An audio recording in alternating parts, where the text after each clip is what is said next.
कायेन वाचा मनसेन्द्रियैर्वा बुद्ध्यात्मना वानुसृतस्वभावात् करोति यद्यत् सकलं परस्मै नारायणायेति समर्पयेत् श्रीगुरु चरणा Padma केवलभाकते Sadma. Today's topic is importance of applying tilak. So how many of you actually know why exactly we put tilak? Somebody asks you, why do you put tilak? What is the meaning?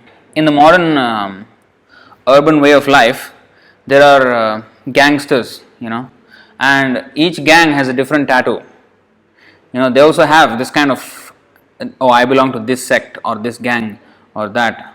So it is kind of the same concept, but the different sect of worship.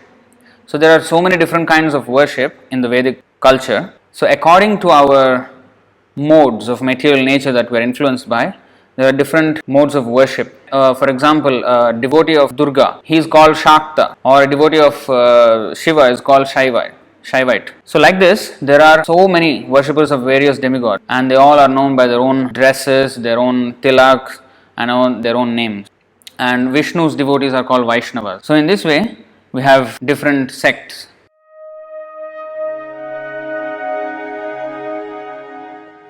These are different Vaiṣṇava tilaks.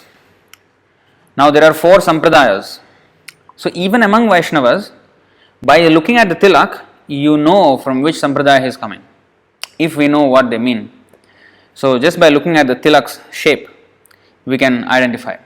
There are 4 sampradayas: the Brahma sampradaya, Rudra sampradaya, Kumara sampradaya, and Sri sampradaya. Now, Gaudiya sampradaya. So here in the center at the top you have Madhva sampradaya. But ours is a branch of Madhva sampradaya, which is on the left here at the top. It is written here Gaudiya sampradaya. Gaudiya sampradaya means the branch of coming from Chaitanya Mahaprabhu. So after Madhvacharya there is Narahari, Akshobhya, Gyanatirtha, Jnanasindhu, like this we have many. And then finally we have Madhavendra Puri, Ishwar Puri and Chaitanya Mahaprabhu. And the followers of Chaitanya Mahaprabhu, you can see here, they have different shapes. This is the basic form on the left top. So with different Vaishnava tilaks denote different sampradayas. Now, what is the meaning and significance of a tilak? In fact, if you see here on the screen, there are many questions these are topics that I wanted to cover, but I found one place where all this was answered. That is in the Chaitanya Bhagavat. There is a purport which actually quotes from the Padma Purana and different Puranas, and the importance of tilak, how to put tilak, everything.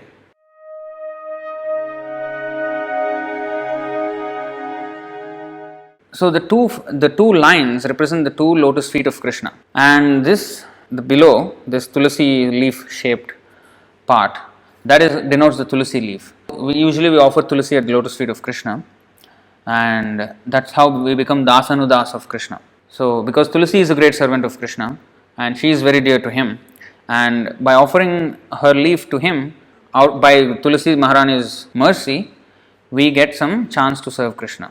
Krishna says, whoever thinks he is my devotee, I don't consider him my devotee. Who is a devotee of my devotee, then yes, he is my actual devotee. So we are representing ourselves by putting Krishna's 2 lotus feet. We are saying that I am your servant, and not only on the head, on the forehead, but also in 12 places. 12 places, and this is also means protection for the body. So this means that this body is a temple of Krishna. It doesn't mean that now I'm a big temple and I'm big time. No, that means what is a temple for? A temple is meant to glorify the Lord. That is a temple. Yatra gayanti madbhakta tatra tishtami narada.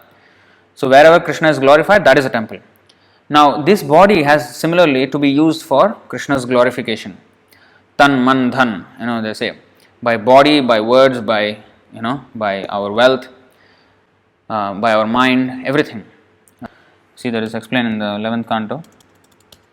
Kayena vacha manasendriyairva buddhyatmana vanusruta svabhavat karoti yadyat sakalam parasmai Narayanaayeti samarpayetat. In accordance with the particular nature one has acquired in conditioned life, whatever one does with body, words, mind, senses, intelligence or purified consciousness, one should offer to the Supreme, thinking this is for the pleasure of Narayan, Lord Narayana. So that should be the meaning, that I am adorning my tilak, my body with tilak. That means this body is a temple of Lord Vishnu. So it should be used for Krishna's glorification. Now, if this means the two lotus feet of Krishna, and this means the tulasi, and it means that I am a servant of Krishna, then why is Krishna having tilak?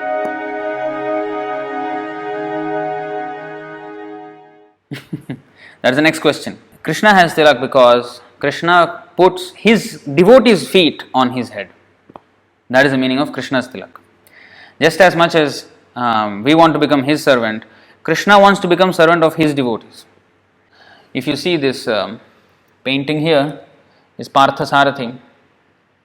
So the Lord has become a driver for Arjuna. He has become his servant. Not only his driver, he has also become his messenger. He has become the messenger of the Pandavas, like a doot. In the 9.468 of Bhagavatam, there is this beautiful verse. So this verse says, the pure devotee is always within the core of my heart, and I am always in the heart of the pure devotee. My devotees do not know anything else but me, and I do not know anything else but them. So in this way, there is a very intimate relationship between the devotees and Krishna. So we have an example in the Krishna Leela, where Krishna, he took the shoes of Nanda Maharaj as a small boy, as a 2-year-old boy. He carried the shoes of Nanda Maharaj on his head and brought them to his father for him to wear. So although this looks like a cute child's activity, but actually it has great meaning. So it is actually the meaning of his tilak. He keeps the feet of his devotee on his head. And what is the material of tilak? What is it made of? So some people say it is made of chandan, that is sandalwood. Tilak can be made of chandan, but actually for the devotees especially, the tilak is usually made of clay of the rivers which are washing Krishna's lotus feet, like Ganga, or there are different places, especially in India, where one can take the clay for the tilak, and depending on where you take from, the color of the tilak is different. Like Radhakund tilak is different, like it is black in color, whereas the normal tilak is usually the clay from Dwarka. The clay used for preparing tilak is described in Padma Purana as follows. One should collect clay for tilak beneath flowing waters that have bathed Lord Vishnu, like Ganga, Yamuna, they have bathed Lord Vishnu. So one should collect clay for tilak beneath the flowing waters that have bathed Lord Vishnu. One can also collect clay from the transcendental abode of Hari. One should devoutly collect clay from the Venkata hill, that means in the Tirupati, from Srirangam, from Sri Kurma Kshetra, from Sri Dwaraka. In our case, mostly it comes from Dwaraka. And sometimes devotees also put Radhakund tilak. So that is in the Radhakund, mostly black color. From Sri Prayag, from Sri Narsimha Kshetra, and from Sri Varaha Kshetra, or from Sri Vrindavan, or any forest of Tulasi. And then mix it with the water that has washed the lotus feet of Vishnu, Ganga Jal. That's why even the water also we chant first, Gange cha Yamune chaiva Godavari Saraswati Narmade Sindhu Kaveri Jalesmin Sannidhi Kuru. So we invite the 7 holy rivers into the water. There is a mantra and a mudra. So by that we invite the 7 holy rivers and then use that water for Achman, for tilak and everything. In this way, one should decorate one's body with such tilak and come before the Lord.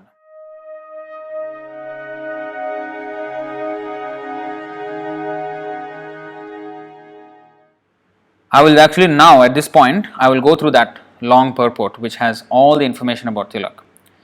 Okay, this one. So this is Chaitanya Bhagavat, Adikhanda, 15th chapter, text 108 in the purport. It is mentioned. The word tilak refers to when a person is initiated as a Vaiṣṇava, marks 12 parts of his body above the waist. His forehead, stomach, chest, throat, right waist, right arm, right shoulder, left waist, left arm, left shoulder, upper back and lower back, as temples of Hari, or Urdhva Pundra, 2 vertical lines. The forehead is one of these 12 places. In the Narada Purana it is stated, a Vaishnava who marks his forehead with Urdhva Pundra immediately purifies the entire world. Don't go around thinking that, no, now I am putting this and I will purify the entire world. It is stated here, of course, this refers to the Uttama Vaiṣṇava, Uttamadhikari Vaiṣṇava, who can actually purify the world by his empowerment. Krishna Shakti Vina Nahe Tar Pravartan. We have to have Krishna's empowerment also. But it is encouraged. Everybody is encouraged to put the Urdhva Pundra because it reminds everyone of Krishna. Anybody who sees you with Tilak, oh, these are Hare Krishna. So in that way they think about Krishna. You see, that's purification for them. In the Narada Purana it is stated, a Vaishnava who marks his forehead with Urdhva Pundra immediately purifies the entire world.